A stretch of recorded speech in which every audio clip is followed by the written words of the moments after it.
Working in the green funeral and cemetery industry, meanwhile, want to set the record straight about the services that they provide. Some of them are getting pushback from the public following that disturbing discovery at the funeral home in Penrose.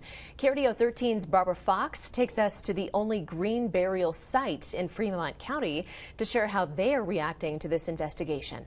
I can only interpret this story of what's going on out of Penrose as the actions of someone who is super sick. Tucked away on Highway 67 in Fremont County is a green cemetery.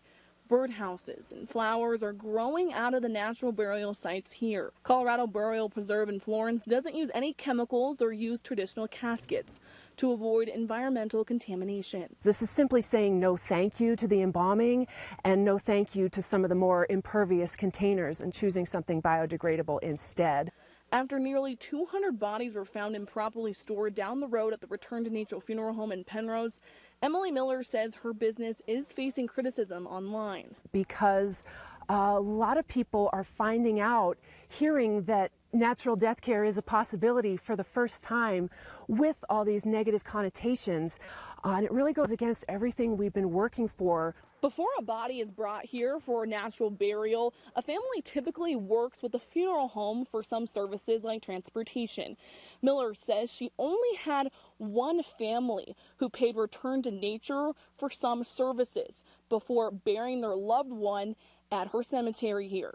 So I never did develop a working relationship with them. While there aren't many funeral homes in Colorado that label themselves as green, Miller says any funeral home in Colorado can provide natural burial services if a family requests it.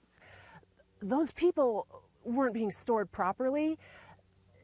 Yes, that means they weren't embalmed or refrigerated, but that's different from when we're choosing to have no embalming and then having a burial sort of under planned and controlled circumstances. She's hopeful that the ongoing funeral home investigation won't taint the green funeral and cemetery industry long term. It can be this incredibly sensitive act of care as we just simply escort them and witness them to the final resting place. Reporting in Fremont County, Barbara Fox, KRDO 13.